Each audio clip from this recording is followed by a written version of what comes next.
Golden Audiobooks presents, narrated by Andrew Hint. Death of a Viewer written by Herbert Adams. Chapter 5. The Program.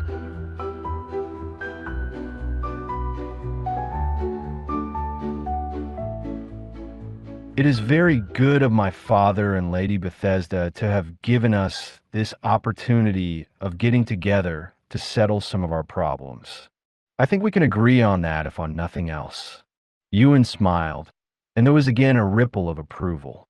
He was a fine-looking man, and his big voice boomed through the lofty rooms. Sandra, sitting beside him, clapped her little hands. I should like to make it clear I am speaking only for myself.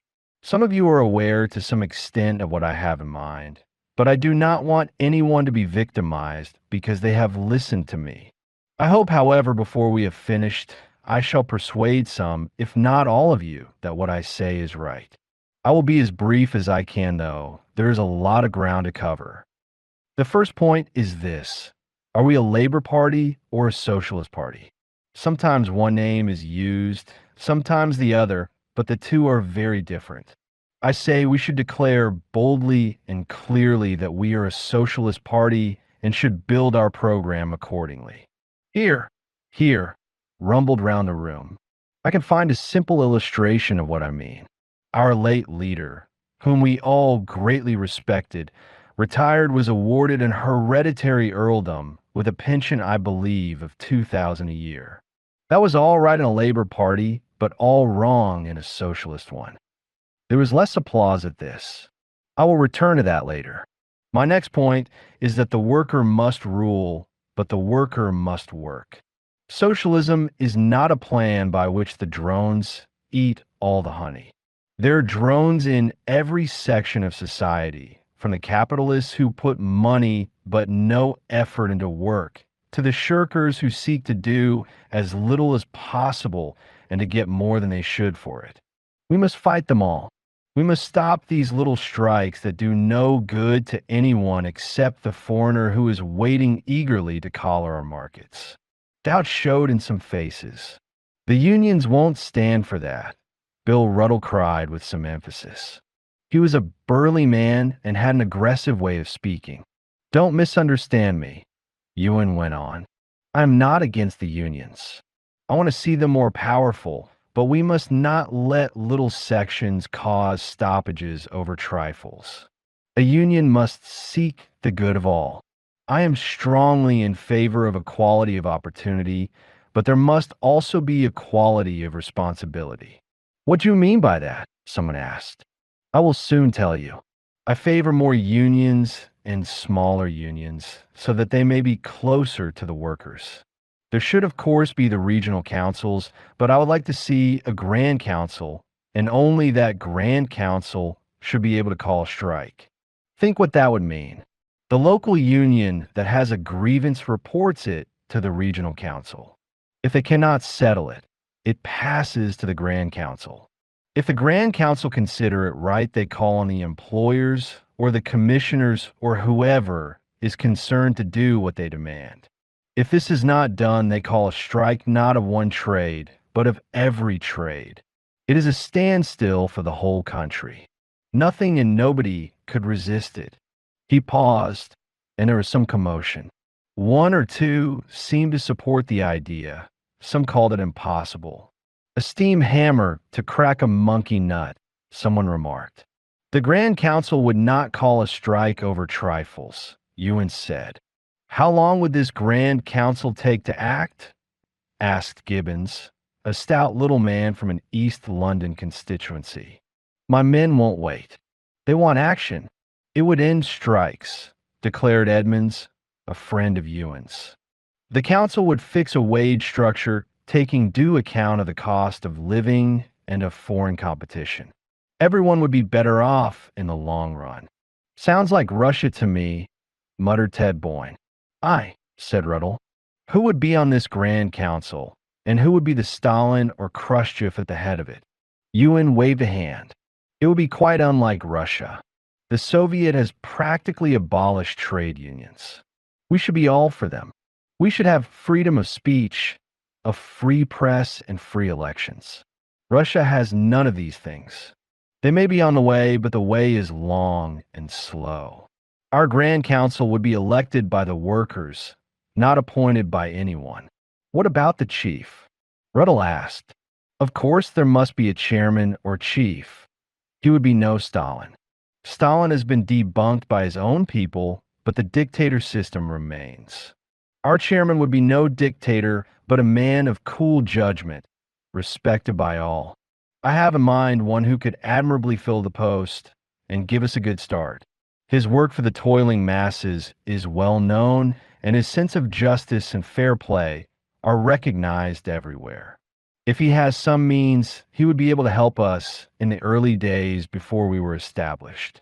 Need I say I allude to my father?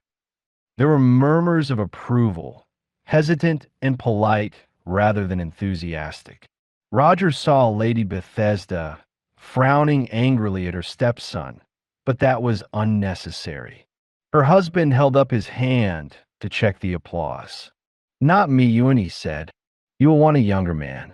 Yourself if you like, but not me. The question hardly arises, Ewan smiled, but someone asked it. The point I am getting at is this. We want work to be regarded from a new angle. As you know, even if we do not all acknowledge it, the worker today, in many cases, has no heart in his job. He couldn't care less. We must change that. We want him to have pride in his work as his fathers and grandfathers did. There are some things we can learn from America. What? A voice asked. I will tell you.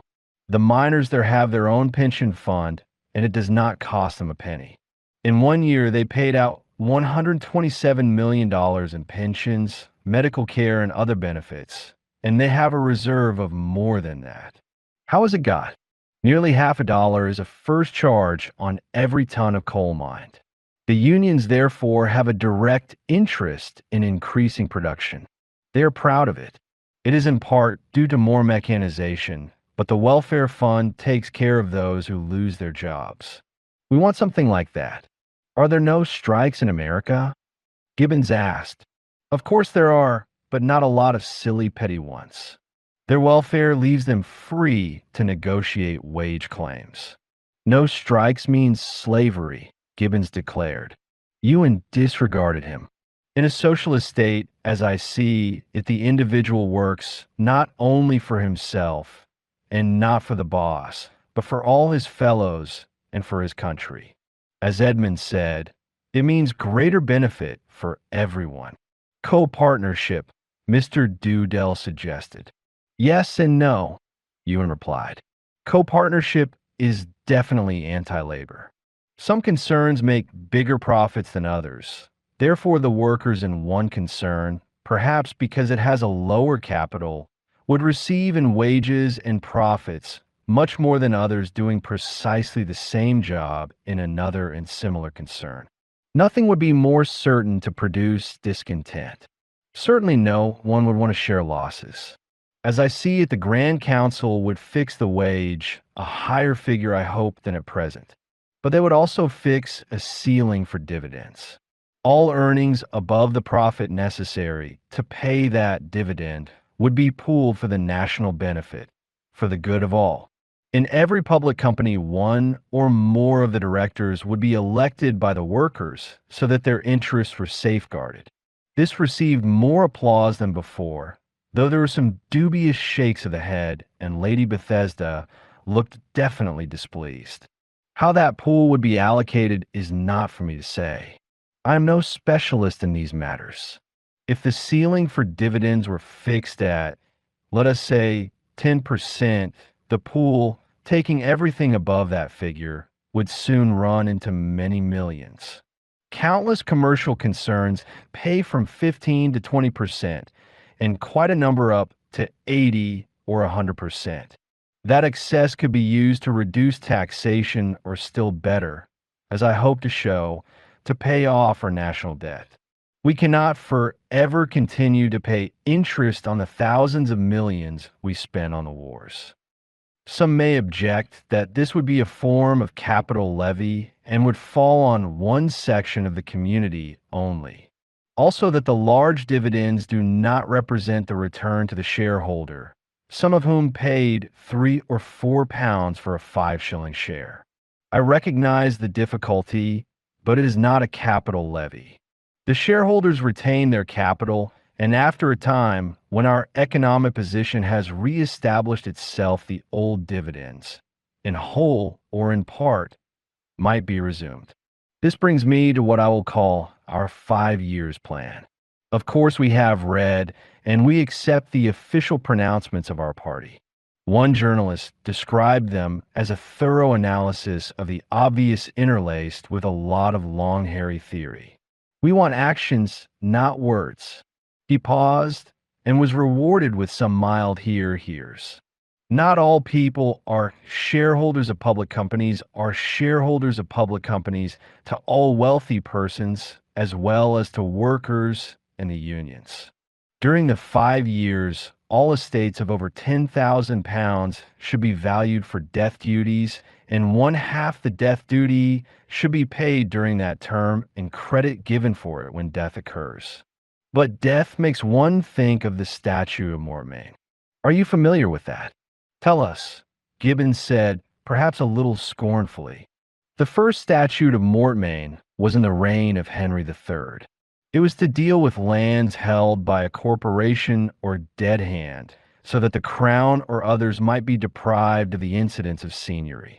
It has been amended from time to time, but we still find enormous estates held by the church, by corporations and city guilds, by the universities, trade unions, and other such bodies. No death duties are payable on them, nor is any income tax charged. A wealthy man may pay tax up to 8/6 in these rich concerns pay only the statutory rate of 8/6. Is that fair? No, no, said several voices. Their funds support charities, Gibbons remarked. I would set up a commission to see what they could fairly be charged during the 5 years, and I think a vast sum will be realized. You may ask, and rightly ask, what is the purpose of the collection of this enormous amount of money? I can tell you in a word. It is to pay off or very greatly reduce our incredible load of debt. Wants a lot of thinking about. That do, Bill Ruddle muttered. It does, Ewan agreed. You must remember that so far no party has made any real endeavor to reduce or wipe out our nation's debts. All they do is to urge us to save, or in other words, to add to our debt, for the savings have to be repaid. It is in fact pure inflation. Reduction of debt must be our priority number one. Statistics are dull things, and I am not particularly good at them. But from the best sources available, I gather our national debt is now over £27,000 million. We can hardly understand such astronomical figures. Recently, we were adding about £1 million a day to our debt. The interest on it and the expenses of dealing with it cost nearly £2 million a day. Yet nobody does anything to cut it. When we do that, the reduction of taxation will follow. Who will live to see it? Gwynnie Wren asked. All of us, I hope. It will not be easy, it may not be pleasant, but self-denial is not thinking what the other fellow can do without.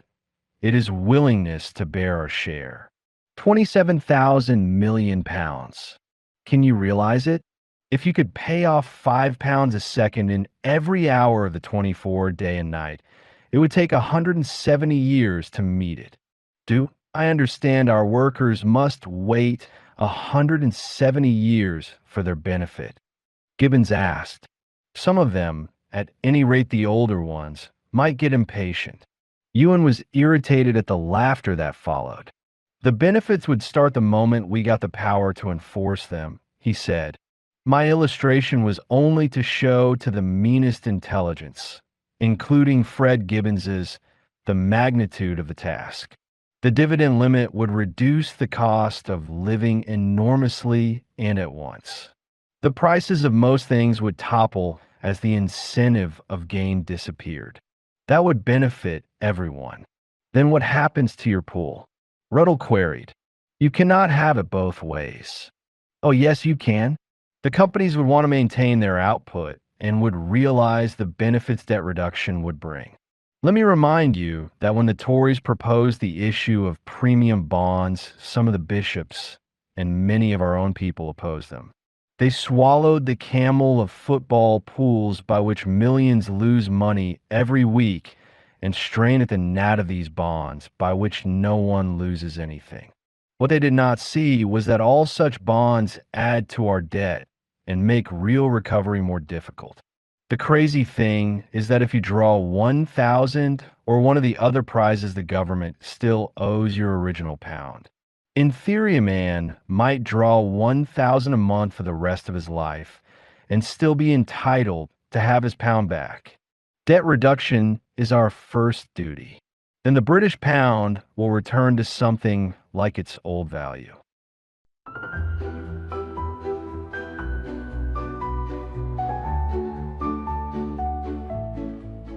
Chapter 6. More Ginger.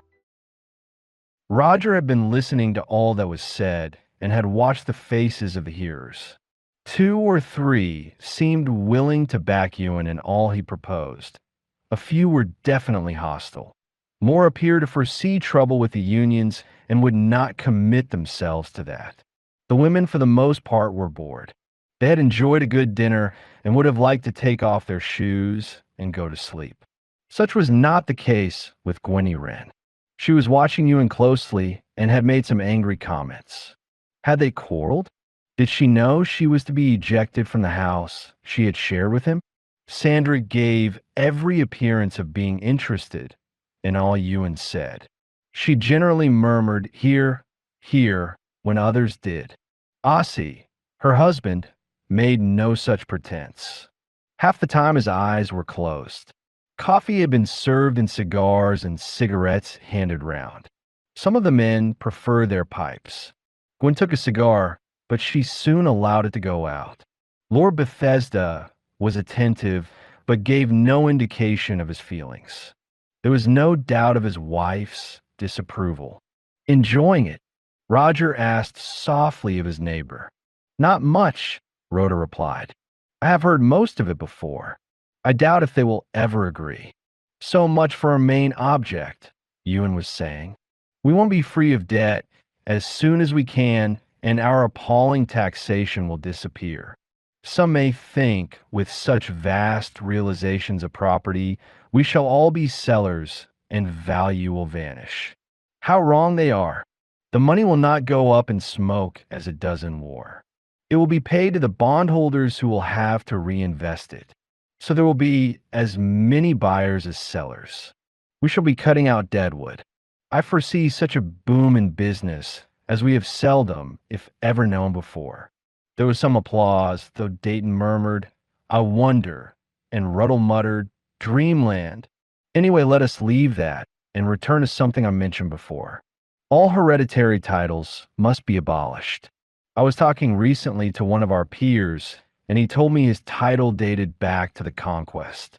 Why should I bow down to him and call him my lord because of something done by a remote ancestor nearly 1,000 years ago?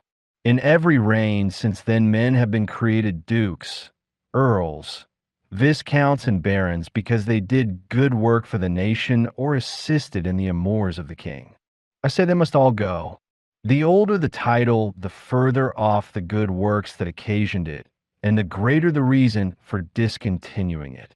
His voice boomed more loudly, and the applause was more sustained, though some looked a little doubtfully at their lordly host. I'm at least disinterested in this, Ewan resumed with a smile. It would wipe out any chance of my becoming a peer, but why not? Do not think I am opposed to titles. Quite the reverse. If a man renders exemplary service to his country, by all means give him a title to show appreciation of his work, but why should his son or his brother or his cousin, who may have done nothing for the public weal, inherit that title? Earl Attley by all means, but why a line of Earl Attleys, unless they earn the honor? In our church, the most eminent churchman may become an archbishop, but his son is not an archbishop or even a rural dean. He is a plain mister unless he also merits some distinction. What is good enough for the church should be good enough for us. The hears were loud. Bill Ruddle asked, "What about the House of Lords?" "That, of course, must go. I believe in a second chamber, but it must be on a democratic basis. We know what the Tories propose, but it does not go far enough. I suggest each county council should appoint a member to the Senate. Each university should do the same. The trade unions might nominate a certain number. Every profession, medical, legal, scientific, and the stage should be represented. Each church should have a member. It would be an assembly of the finest brains in the country. The outgoing lords, like everyone else, would be entitled to stand for election to either house should they wish to do so." "What the royal family?" Gwenny Wren asked. "A socialist state and a monarchy are contradictions in terms. I yield to none in my admiration for our beautiful young queen. She and her husband have done more than seemed possible for the cause they represent. She and her family are the most popular people in the land," Gwenny asserted. "The crown is the symbol of unity throughout the Commonwealth. They give good copy to the press," Ewan said dryly. "Suppose the heir to the throne had been a fat and foolish woman like Queen, and would the cause of royalty have been so popular? Perhaps you remember Lander.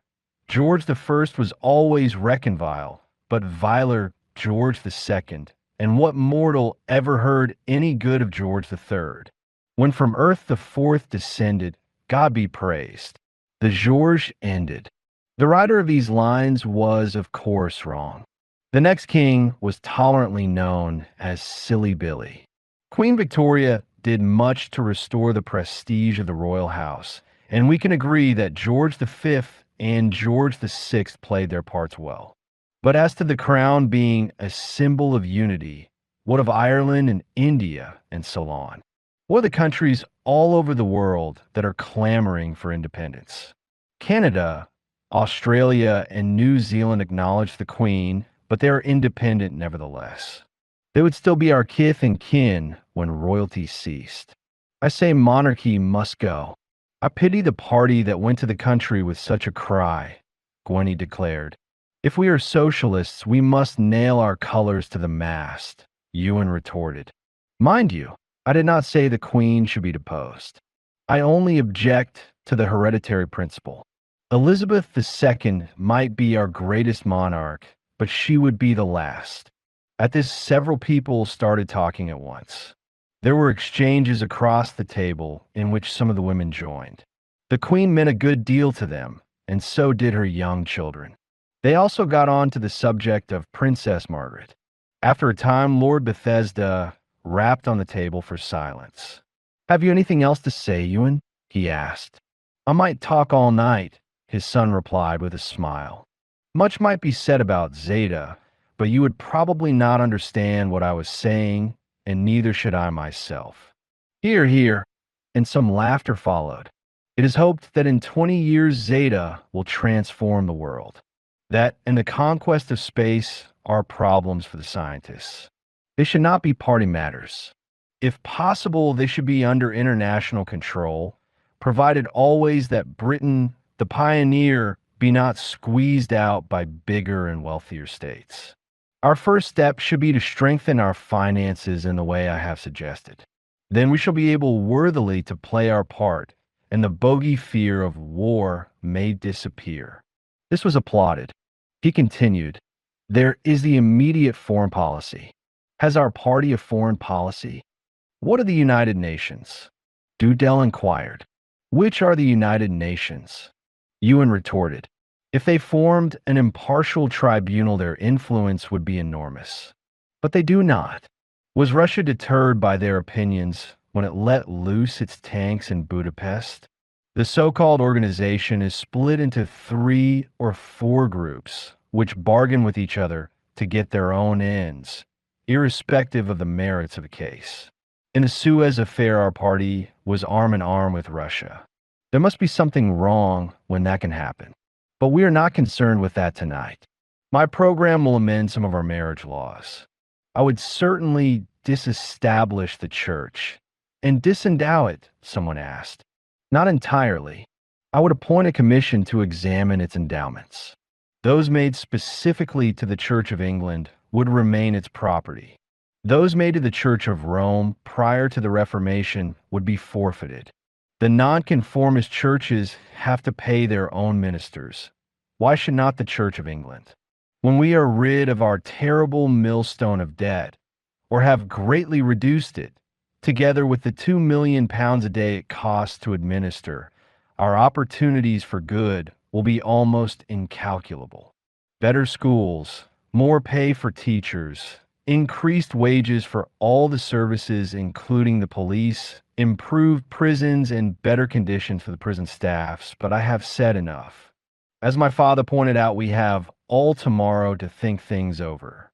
Then on Sunday, when our friends join us, we shall know what we have to tell them. There was a generous meed of applause when he sat down. Before it subsided, Gwenny Wren was on her feet. She was handsome, though not a beauty. Her black hair and eyebrows and her dark eyes showed her as a strong and intelligent woman. I would like Ewan to answer one question, she said. He has talked of a ginger group to rouse the party to more forceful action. Does he or does he not wish to win the next election? I most certainly do, Ewan replied. Then you're going the wrong way about it. To unite against us all who are loyal to the crown, to the church, and to the present trades unions is to ask for the biggest defeat in our history. It is madness. I agree with Gwenny, Bill Ruddle declared. The unions have done and are doing splendid work. They will not consent to be under a grand council that can overrule their decisions, even if he is the chairman. Then it was Fred Gibbons's turn. He stood up and spoke with an easy smile. There is much that is good in what Ewan said, but in some respects I agree with Bill Ruddle. There are two old maxims I have in mind. In this 175-year plan, 5-year plan, Ewan amended. We often hear the start of a 5-year plan. Do we ever hear of its end? It is generally followed by a second 5-year, then by another, and so on. The first maxim is union is strength. Most of us are where we are thanks to our unions. We all dislike unofficial strikes, but if they spread, they become official. To have a grand council that could squash them means withholding strike pay.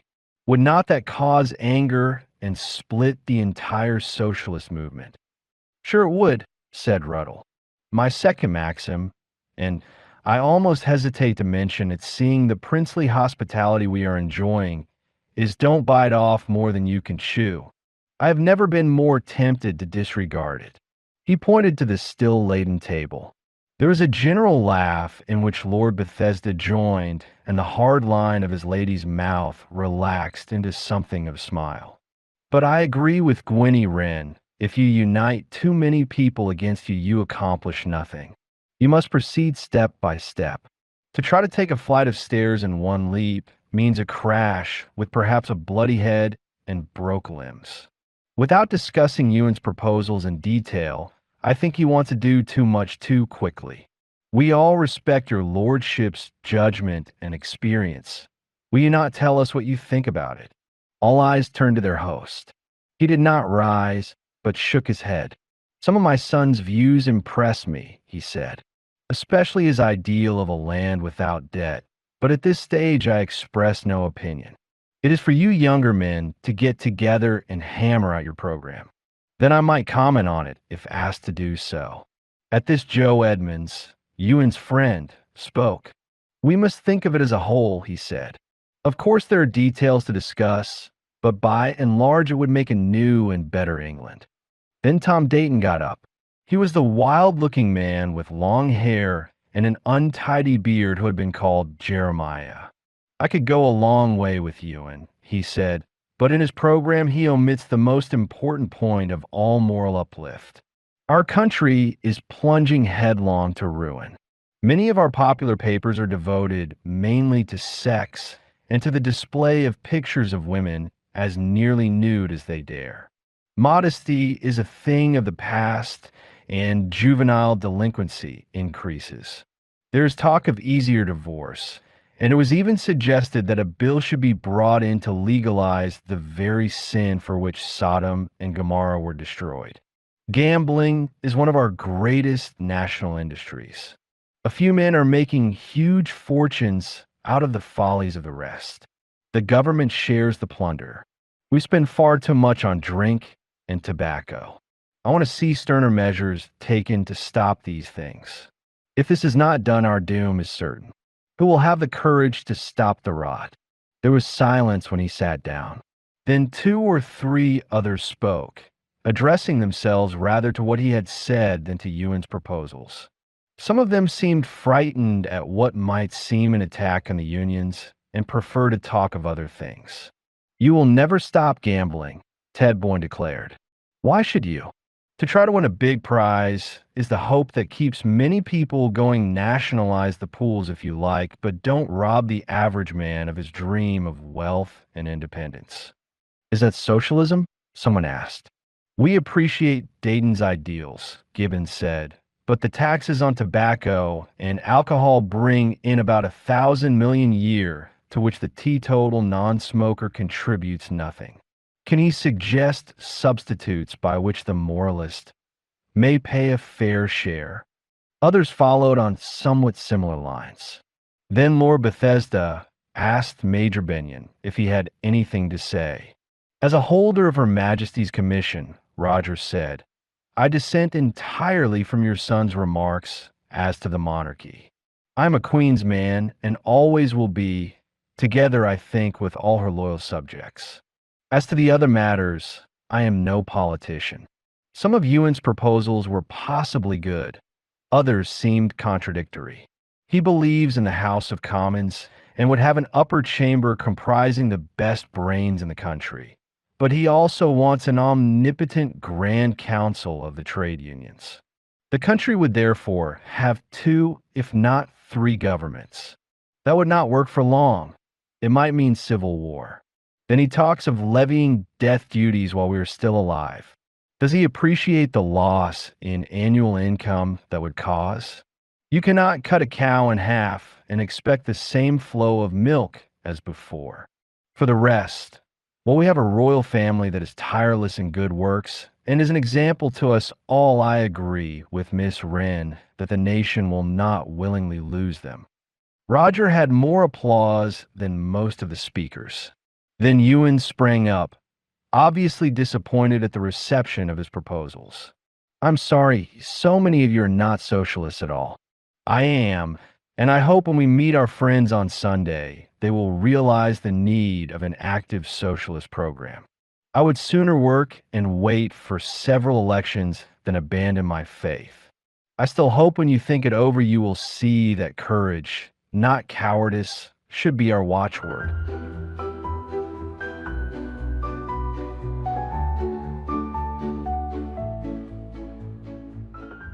Chapter 7. In the Night. The next word was from Lord Bethesda. If you will excuse me, my wife and I will now withdraw. Drinks will be found in the lounge. This is Ewan's party, and I hope he will see you all get what you want. My niece will help.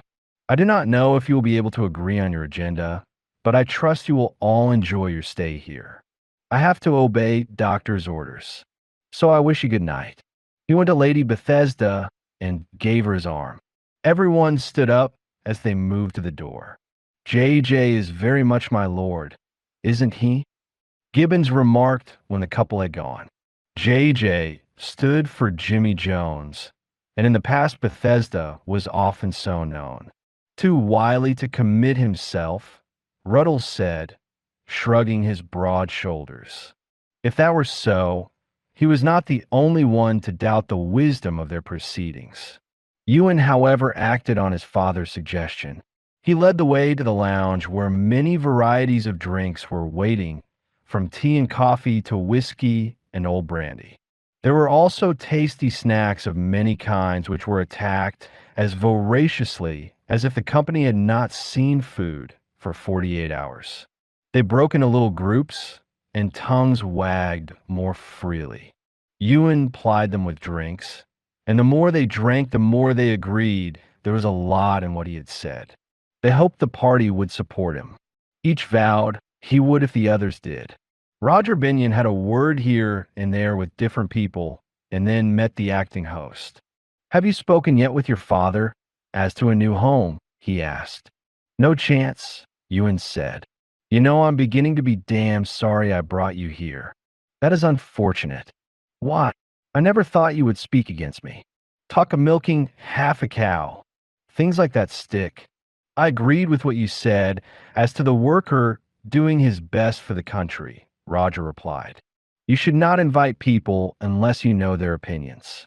How many of these men will vote for you against the party bosses?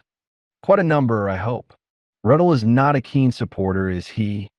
Jealousy, really. In politics, your enemies are not the fellows in the other party, but in your own. They want a job and are afraid you might get it. Why propose Ruddle for the Grand Council? He will come in all right. That is why I asked him. Then there was more brandy, more argument, and more agreement. It continued for some time. Even Ruddle thought their differences could be adjusted. Everyone agreed that Ewan had a lot of good ideas. Let us drink to the ginger group, someone said a little unsteadily. They did. And to Ginger Ewan, someone else proposed, pointing to his curly red hair. This was honored with laughter and cheers. Someone began to sing, for he's a jolly good fellow, but was hushed lest Lady Bethesda should be disturbed. So with just one more, they decided to go to bed. The ladies had retired some time before, and Roger had slipped away when they did. If the proceedings of the evening had been dull at the start, they were lively at the finish, and before the night was through there was to be a touch of comedy or farce. The rooms that had previously given sanctuary to brothers Gregory and Thomas were not large when the two became one, but there was no austerity. The bed was reasonably soft, hot and cold water were laid on, and the furniture was adequate. Roger wondered who would have the apartments next to him and on the other side of the narrow corridor, bearing such names as Theodosius, Nathaniel, and Zebedee. He did not immediately go to bed. He donned his dressing gown and slippers and started the letter he usually wrote to his wife Ruth when they were separated. There was plenty to tell her. He knew he would be interested in one little Ambrose whose father was a lord. A lesson in how not to bring up a child. As to the political angle, he said he doubted if the Ginger group would be a very large or united one. There was a touch of foreboding about his final paragraph. There appear to be many cross-currents and latent jealousies. I shall try to get away before their big meeting on Sunday. I have a feeling that some serious or even tragic clash might so easily occur. We will hope not. He added a few words of affection, and then he heard voices outside his door. He opened it a little way and saw to his surprise that Sandra Henshaw and Gwenny Wren were there. Come in, Sandra was saying, and she and Gwenny disappeared in the space sacred to the memory of Brother Nathaniel. Roger wondered what the two young women had in common. Each apparently had been favored by Ewan Jones, but that would hardly be a bond of friendship. The room was allotted to Sandra. Why should she invite the companionship of the woman who had been Ewan's mistress? He heard other doors open and close. Then there was quiet. Apparently all were settled for the night. He had not heard Gwenny Wren leave, but presumed she had done so. But a soft shuffling of approaching footsteps rekindled his curiosity. He looked out and saw Ewan himself, also in dressing gown and slippers, seeking Nathaniel's shelter. That was certainly odd. Roger had no wish to spy, and he closed his door. Of what followed he heard little, but was later on to hear a good deal. Ewan opened the door very quietly, but paused on the threshold when he saw the two young women together, for Gwen was still with Sandra. Both were fully clad, smoking cigarettes. Come in, Ewan, Gwen said. What can we do for you? I heard voices, he muttered awkwardly, rather thickly. I thought it might be Rhoda. I have been looking for her, to ask her something about tomorrow. Then more resourcefully he added, "Whose room is this? I thought they were all shingle rooms." "Rhoda is in the other wing," Sanders said. "I must find her. But tell me how you thought things went tonight. Were you satisfied?" She returned. "More or less. A lot of them have neither guts nor brains. They follow the crowd. The great thing is to get a start." He slurred his words a little. He had perhaps overestimated his brandy capacity. "Is it a comfort to you to remember what someone said 400 years ago?" Gwen asked sarcastically. "Don't suppose so. What was it? Treason doth never prosper. What's the reason? Why, if it prosper, none dare call it treason." "I am not concerned in treason," he retorted angrily. "A democracy can vote as it likes, and if it votes for a change, no sane person calls it treason. Can one be false to one's friends, to one's party, and to one's queen, and not be guilty of treason?" It must have been at about that point that Roger heard other footsteps approaching. This time there was no shuffling step. It was a firm tread that everyone might hear. Once again, it stopped at the Nathaniel door. Roger could not resist the impulse to see who it was. At the mean moment, a voice from within Sandra's voice told him, "Ossie, what do you want?" Captain Henshaw must have been as astonished as Ewan had been to find that his wife was not alone. He looked at the three of them, and the words he had meant to say died on his lips. He was too surprised to close the door. "Is this a committee meeting?" he muttered. "In a way," Ewan replied. "I wonder what they thought of our discussion tonight." "What do you want?" Sandra asked again. "I am getting sleepy." She stubbed out her cigarette. Have you got my toothbrush?" he asked. "I cannot find it." "How have you managed these last 2 days?" his wife asked derisively. "You pack your own bags." "But of course the holy men here never use such things. Who knows when toothbrushes were invented?" She yawned. "I agree with Sandra," Gwen said. "We had better all clear out and let her get to sleep. I might see if Rhoda has a spare one." This was Ewan's suggestion. The unexpected arrival of Sandra's husband had somewhat sobered him. He moved towards the door, and the others followed. Then the door was locked, and there was silence. Roger was asking himself what it all meant. Why had Sandra wished to have Gwen with her? Why had Gwen stayed? What was the meaning of Ewan's stealthy arrival? Why had Oswald Henshaw followed him there? Had he known what was to happen before another day was over, he might have pondered the questions more deeply.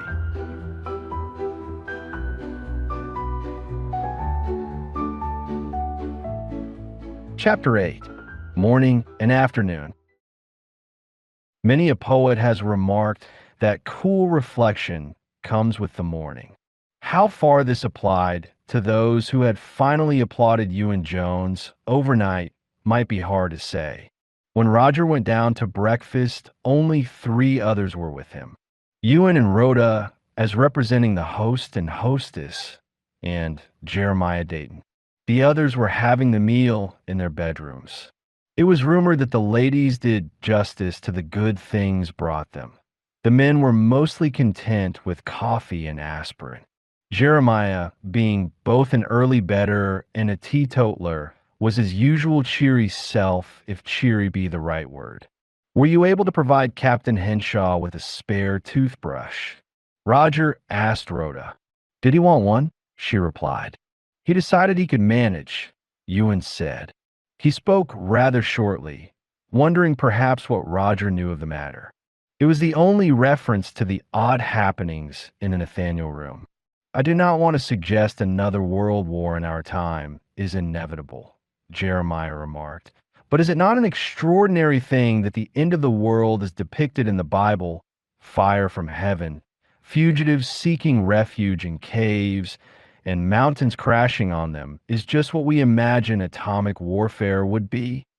He threw out the question as a sort of challenge, but no one seemed inclined to take it up.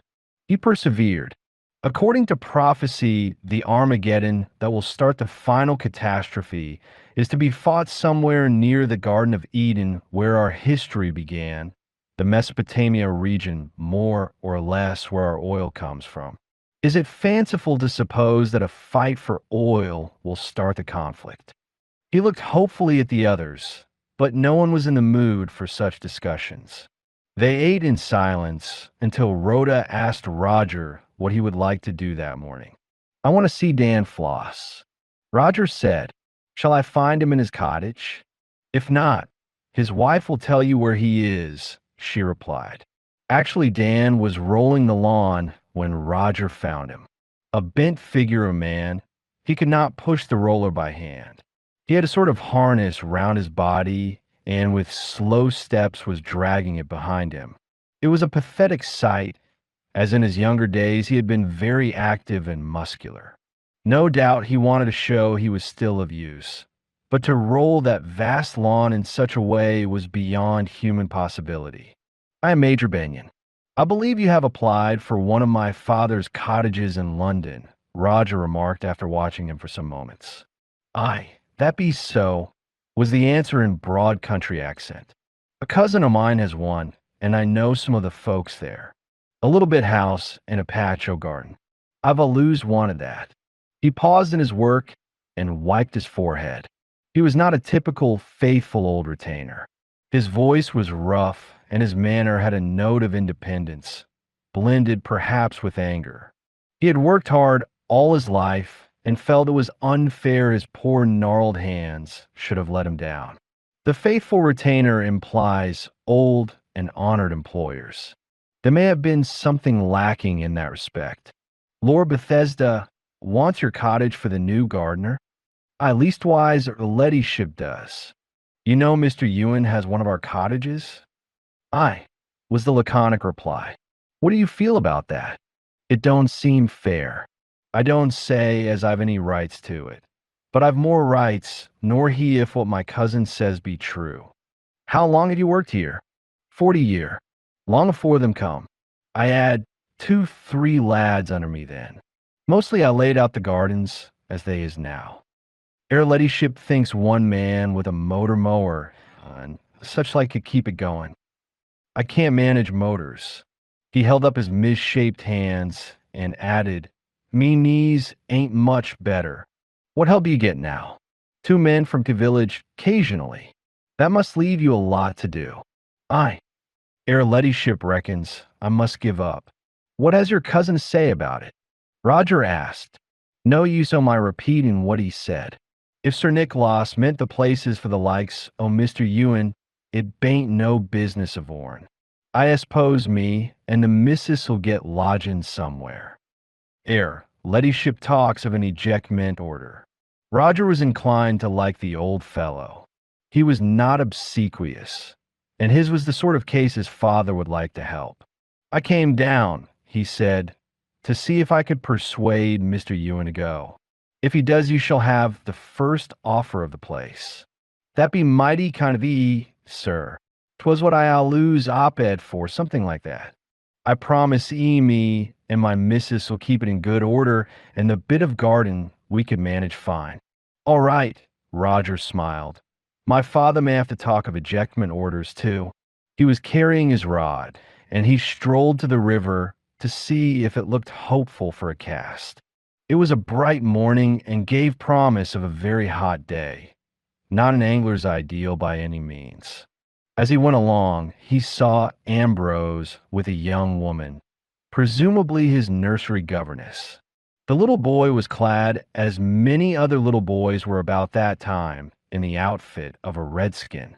No doubt his colorful clothes and his bow and arrows were correct enough, but how can anyone play Indians by himself? His rather stolid companion did not seem to enter into the spirit of the game at all. Hello, Chief White Bull. Roger said, out hunting. The boy looked solemnly at him and shook his head.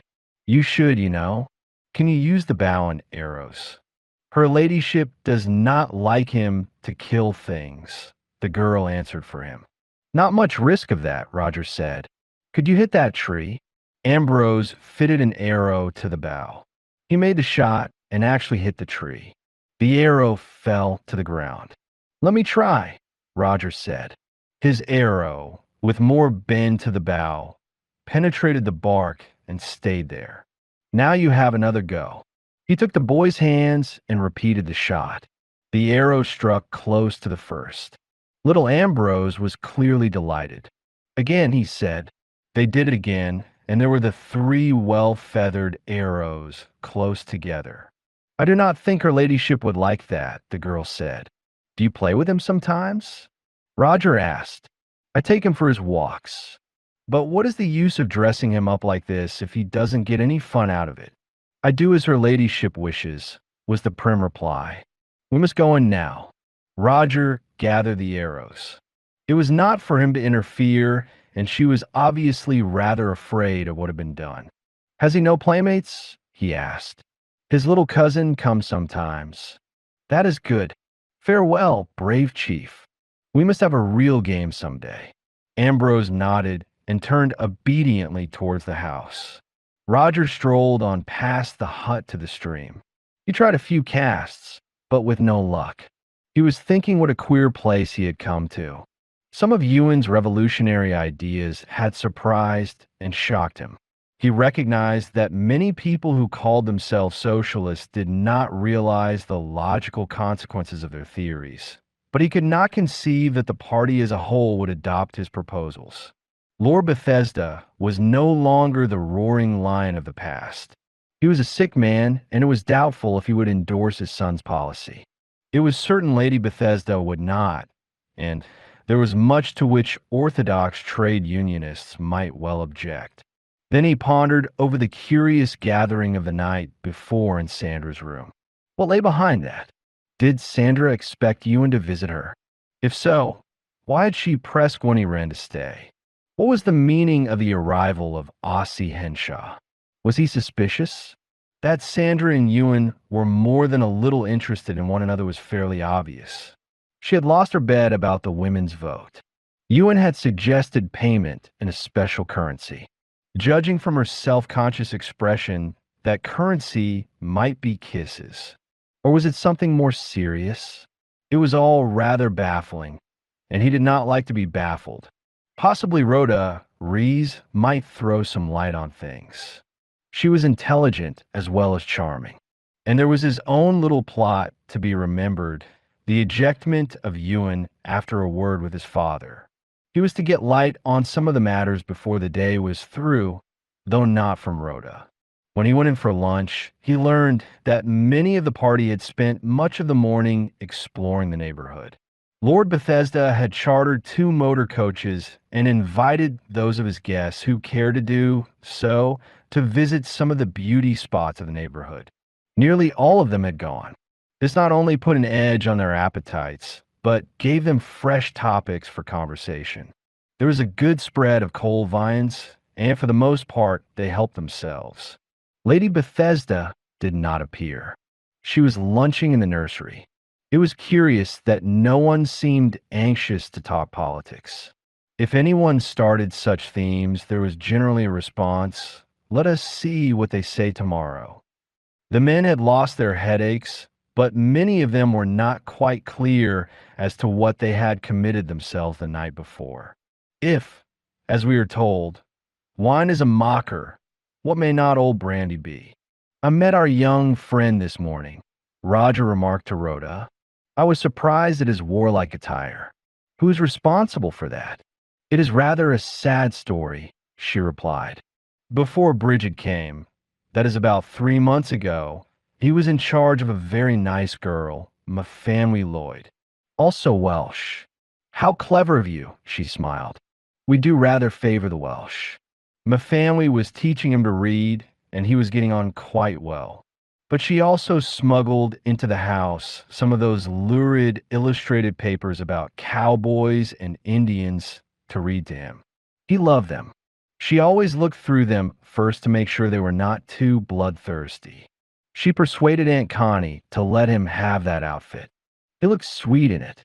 But soon after that, Aunt Connie unfortunately found some of the papers. She was furious and exited Mafanwy in a hurry. Aunt Connie would have destroyed the costume, but I persuaded her not to. He might wear it sometimes when he was a very good boy. So that is how it happened. I'm glad he has some boyish instincts, Roger said. I taught him to shoot arrows. Don't let Bridget get thrown out for that. I don't think she'll mention it. Nor will he. Aunt Connie dotes on him, but he ought to have been a little girl. What does Bridget read to him? Tales his mother chooses. Very improving, I expect. Do you ever read to him? Never, Rhoda laughed. I just tell him stories.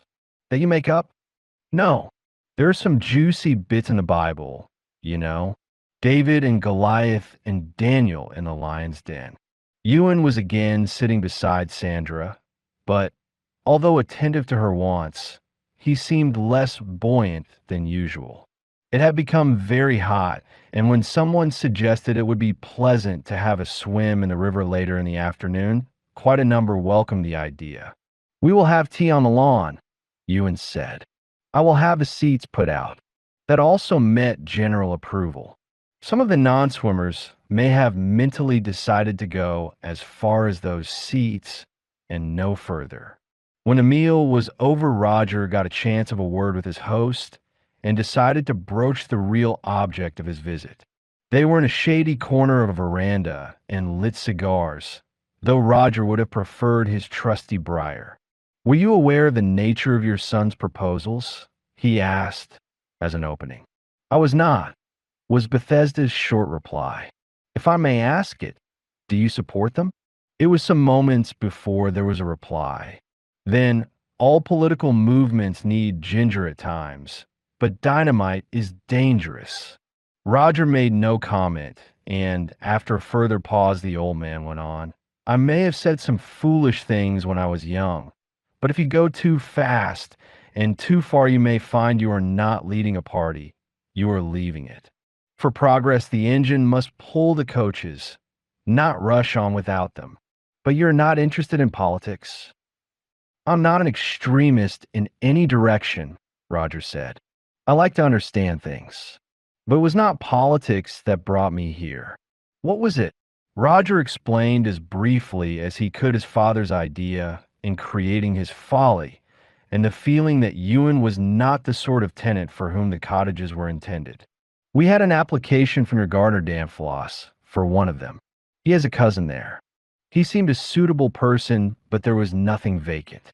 That led to the discovery that your son had one, though it had not been let directly to him. I saw him and suggested he should go and Floss could have it. He said he could not afford to live elsewhere unless he was in some way assisted. He asked me to explain the matter to you.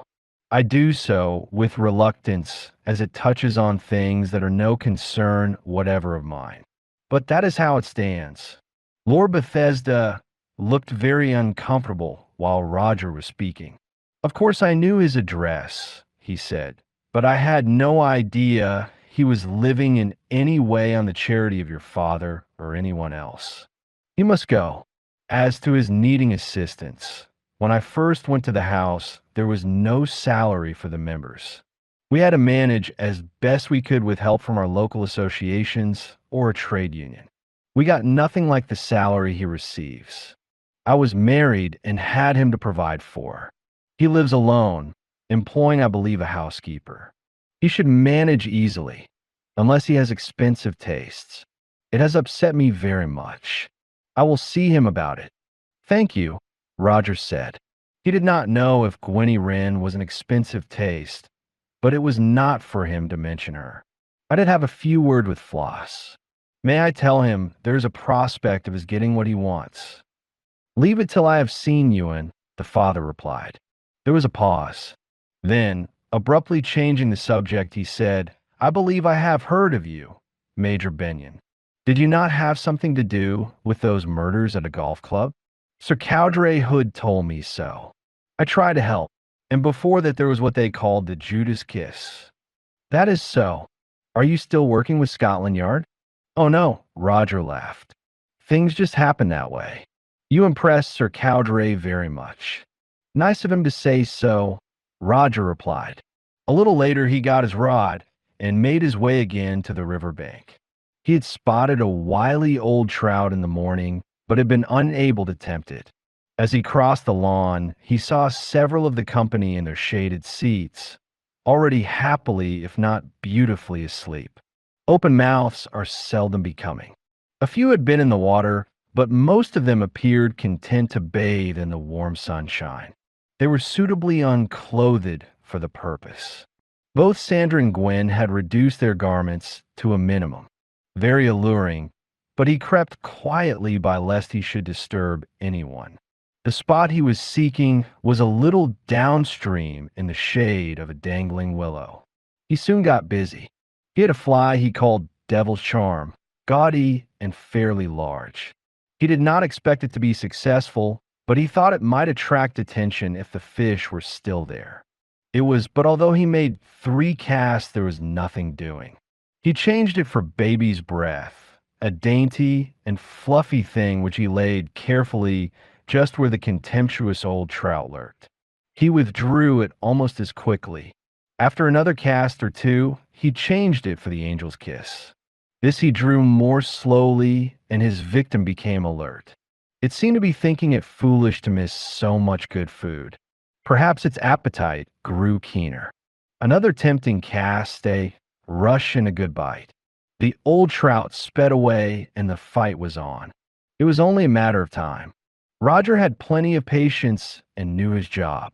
In due course, the speckled monster, not perhaps quite as large as he had thought, but a good 2-pounder lay on the bank. He tried again, but with no further luck. He glanced at his watch and saw it was later than he had supposed. The bathers would have gone back for tea. Putting his rod and his flies away the angel's kiss in his cap as a mark of triumph, he walked to the broad path that led to the lawn. As he approached the hut, he heard a voice. Major Benyon. It came from the hut. He turned towards it, and the voice came again. Sandra's voice. That beast Gwenny Wren took part of my costume to mend it. Can you give me a coat or something? Will my jacket do? Do you mind? Not in the least. I will shut my eyes. A white arm came through the narrowly opened door and took the coat. A few moments later, Sandra emerged clad in his jacket with the briefest of briefs beneath it. What happened? He asked. The others left us. Then Gwen said the string of my bra was broken, or she broke it. She said she would run in and mend it or would bring me a coat. I was to wait in the hut. We hadn't a spare stitch between us. It must have been at least half an hour ago. She did it purposely. There is no way to the house except across the lawn where they are having tea. She wanted me to look a fool before them all. Sandra spoke in short, angry sentences. If what she said was true, it was certainly a nasty trick for one girl to play on another. Roger had often wondered how the female of the species could approach so closely to nudity and yet place such importance on the remaining strips of ribbon. Sandra was a finely developed young woman, and it would undoubtedly have caused some sensation if she had approached the party as a human mermaid. I thought you and Gwen were such friends, he said. What made you think that? Your room is just across the passage from mine. Last night, I heard you ask her in. She did not need much asking. Did you hear anything else? I thought Ewan and your husband joined you. She laughed bitterly. What a party, wasn't it? She hates me. They were then in full sight of the company on the lawn. Gwen was sitting in a low chair with a wrap over her shoulders. She was making a good and leisurely meal. Oh, Sandra, she cried. Sorry I was so long. I couldn't find any thread, and I just had to have a cup of tea. What happened? Ewan asked. I was just coming to look for you. Sandra did not reply. She strode onto the house. Roger took attention from her by displaying his catch. Some people have all the luck, Gwen said to him with a mischievous smile.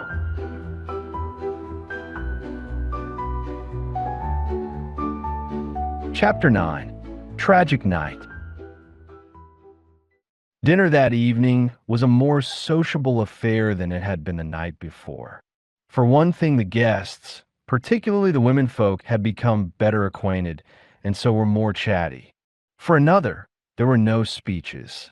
Politics were left alone.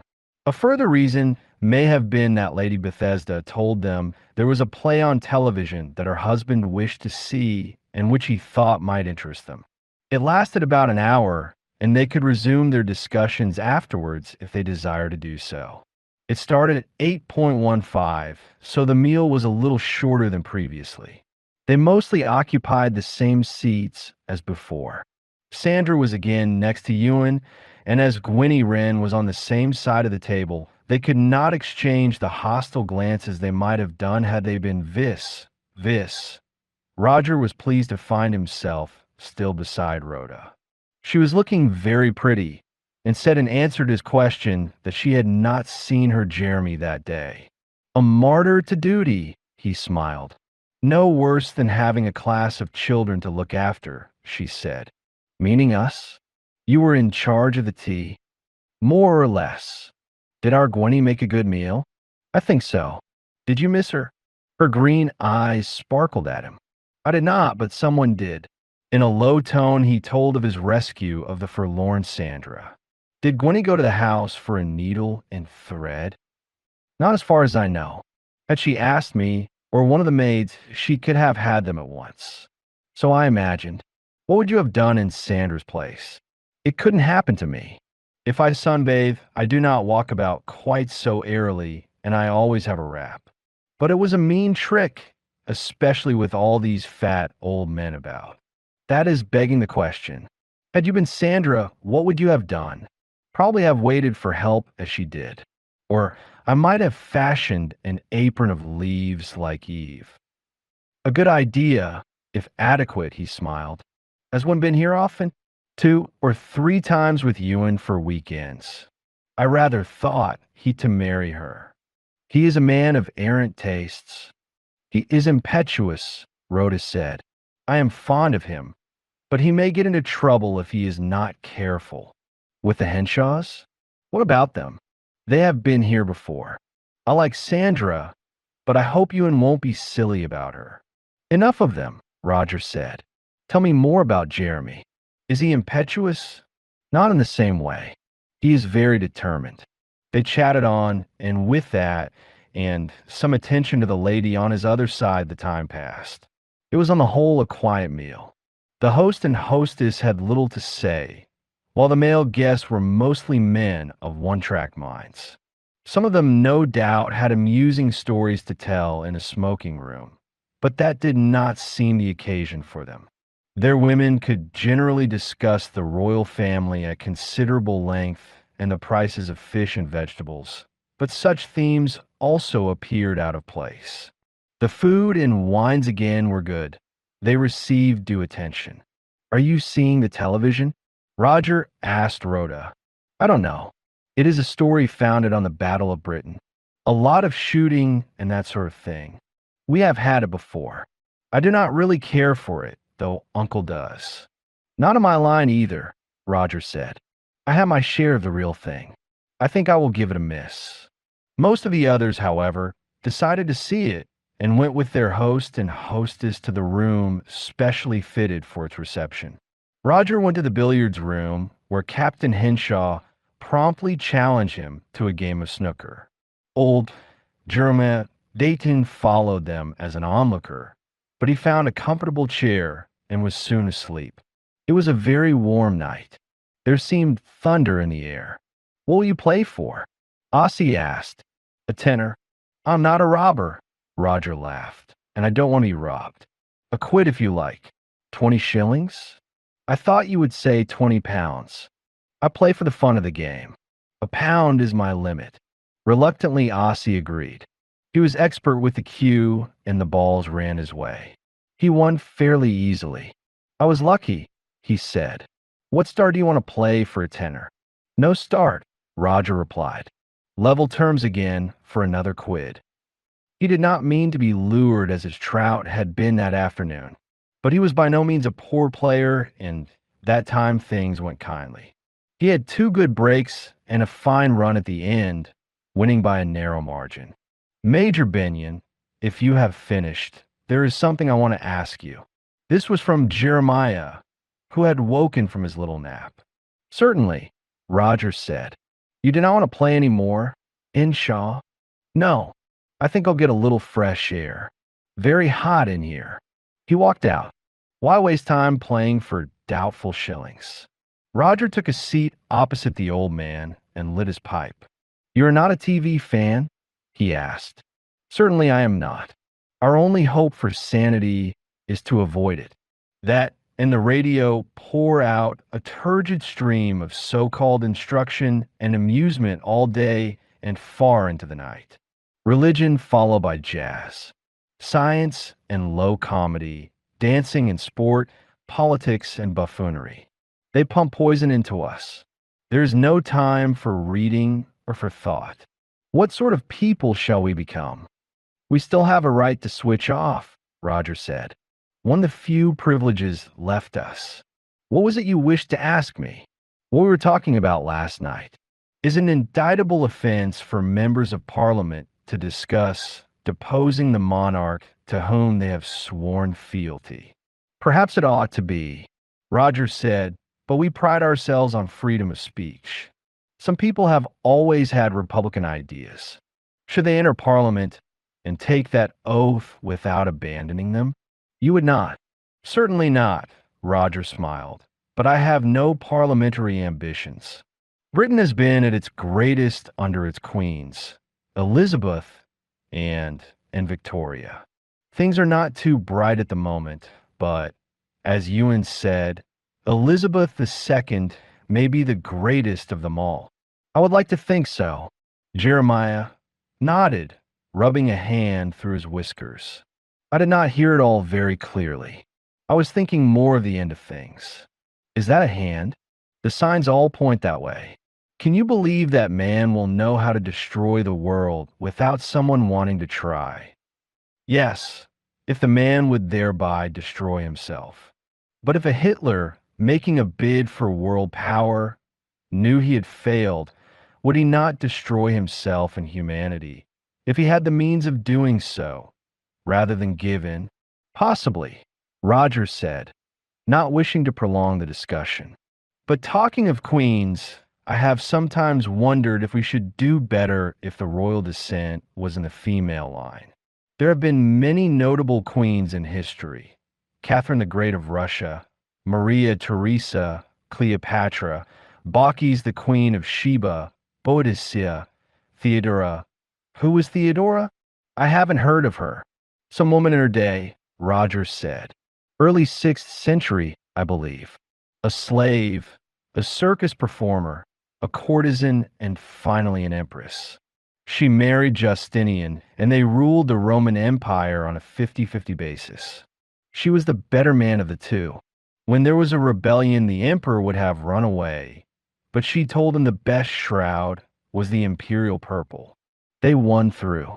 Bees and ants have queens, so have wasps. In some ways, it is easier and more chivalrous for men to serve under a queen. He was speaking half in jest, but there was a sudden crash of thunder that seemed to shake the house. He went to the window and pulled back the curtain. A real storm at last, he said. It should clear the air a bit. Further peals followed, with vivid flashes of lightning. But Jeremiah disregarded them. I'm not really a party man, he rambled on. People think I am a pessimist, but I am not unless a pessimist is a disappointed idealist. If there is no spiritual awakening, Britain's doom is certain. Eat, drink, and be merry seems to be our motto. Do you believe in an afterlife, Major Benyon? It was a strange change of subject. Stranger still had they known what was happening at that moment. I once put that question to an eminent archaeologist and geologist. Roger replied, had his researches into the remote past, before man appeared on Earth, given him any idea as to his future? And his answer? He said, definitely yes. The more we understood the past, the better we realized its plan and its ordered progress until its object, man, was attained. It was impossible to believe that the creator or the originator would thereupon scrap his wonderful achievement. There must be further progress, though what form it would take he could not tell, any more than the first jellyfish could foresee Homo sapiens. He was right. Jeremiah said. It would be senseless. Suddenly he stopped. There was a scream, a piercing scream, very different from the thunder. What was that? Roger cried. It came from the TV room. I must see. Captain Henshaw had left the door open. The hall was in darkness, but light showed through the obscured glass panel in the adjacent door of the television room. As Roger opened it, a swirl of wind blew forward the heavy window curtains, almost threatening to upset the apparatus that stood in front of him. Hastily, he closed the door. It was a curious sight that he beheld. A ceiling light was on. The TV set was not functioning. Most of the people were standing. They clustered round something he could not at first see in the front row of the seats. Some of them looked at him when he entered. Pale, with horror in her eyes, Rhoda came to him. It is Ewan, whispered. He is dead. Struck by lightning? I don't think so. Lord and Lady Bethesda were standing beside the recumbent figure on the central seat just in front of the TV set. The others surrounded them. Shock and horror showed in every face. Roger went forward. They made way for him. But for the fact that his head was sunk on to his chest, Ewan might still have been looking at the picture. Blood was trickling down his cheek, and more blood was staining his soft white shirt. He was leaning back in his chair, his hands hanging inertly at the sides. Roger took one of them. There was little doubt the man was dead. He examined the TV set. Was it possible that some mechanism there could have caused so terrible an accident? He could hardly believe it, even in such a storm. The light came on at once, and soon a voice was speaking normally, though with crackles due to atmospheric disturbance. He switched off. Another flash of lightning and a roll of thunder, followed by shrill screams from some of the women, added further grimness to the scene. What happened? Roger asked. He has been shot. Lord Bethesda replied in a hoarse tone. You understand these things. What must we do? He was obviously suffering from the shock and seemed quite unable to deal with the tragic situation. At his word, Roger took command. He felt the horror of the occasion, but he knew what had to be done. Rhoda, he said, will you please telephone your uncle's doctor? Tell him what has happened and ask him to inform the police and request them to come at once. Then he turned to the rest of the company. Will you all return to the seats you were occupying while you were watching the picture? The police, some of them muttered. What do our seats matter if he was shot from outside? Lady Bethesda asked. He must have been. The window was open. She was pale and spoke with some effort. That we have to be sure of, Roger replied. Please do as I say. No one questioned it, and as they moved, the body moved too. It remained in the chair, but rolled a little to one side. They were deep armchairs, no doubt very comfortable. Roger raised the sagging head. It appeared there were two wounds, one in the right eye and the other lower down in the region of the heart. Either might have been speedily fatal. Did anyone leave the room? No one answered, except that one woman muttered it was dark. If there were shots, did anyone hear them? Again, there was no reply, though Mrs. Dudell said there was shooting and bombing all the time, and after that the thunder. Roger glanced round the room. The TV apparatus stood in the recess of the bay window. It was a fairly large box showing a 17-inch picture. It stood on four stout legs high enough to give good vision for all. In front of it were 5 rows of seats, each with 5 chairs except the one nearest the screen where there were only 3. No doubt the picture would be distorted from the extreme side. 14 seats were now occupied, leaving 9 empty. On the center of the 3 front seats, the dead man sprawled. No one claimed the seat on either side of him. Did he sit there alone? Roger asked. He liked to be able to turn the knobs, Lady Bethesda said. Most people prefer to be further back. She was sitting with her husband in the last row of all, at the side. Then Rhoda returned. They are coming, she said in a very subdued voice. Where did you sit? Roger asked her. I thought it was here. She indicated the first seat in the third toe. I sat here, said Mrs. Boyne, who was already in occupation. Next, my husband. I was a little late, and it was dark, Rhoda admitted. It was an end seat. I thought it was that. You are right, Sandra said from the seat behind. You touched my shoulder when you came in. I think that lady and gentleman had moved up to be nearer the center. That's right, Lil, Mr. Boyne said. I was straight behind you and might have been shot myself. That left 8 vacant chairs. It was light enough for you to recognize her? Roger asked Sandra. I wouldn't say that, but I knew who it was. Later, of course, when the light came on, I saw her. Was it dark in the hall when you came in? Roger inquired, this time of Rhoda. There was a light in the front part. It was dark here. Is that usual? The girl hesitated. Uncle Jim likes it dark. If people come in and go out, it is rather an interruption when the light outside is on. Roger noted the switch by the door. It apparently turned on the ceiling light that illumined the whole room. There are more modern appliances that throw the light upwards, and so leave a soft glow into that does not affect the picture. Since visitors were infrequent and the Bethesdas were generally alone, they had not troubled about that. No one heard the shots, Roger remarked. When was the tragedy discovered? When the lights went on, Mrs. Boyne said. Who turned them on? I did, Lady Bethesda replied. The picture ended. There was silence except for the thunder.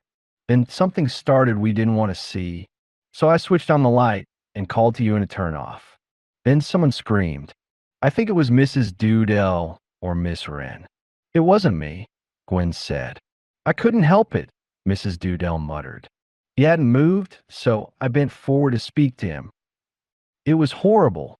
I screamed too, Mrs. Dayton said. His head was sunk forward and I saw the blood. A great shock, Roger said sympathetically. The picture was showing, I believe, from 8.15 to 9.15. The thunderstorm started, as far as I can judge, just after 9. There were atmospherics before that, Joe Edmonds remarked. Yes, but if the shots came from outside, they would probably have been before the storm. Why so? One of the men asked. Anyone would have been soaked in a few minutes and might have been shown up by the lightning. Did any of you speak to Ewan or notice him in any way during the play? Sandra answered. Someone asked for it to be louder, but that was near the beginning. I think it was Lady Bethesda. That is right, the lady said. His lordship is slightly deaf. We could hear the noises, but not the words. Ewan was all right then. I've made a rough sketch showing where you were all sitting. Is it correct? Roger passed it to Lord Bethesda, who took it with rather a shaky hand.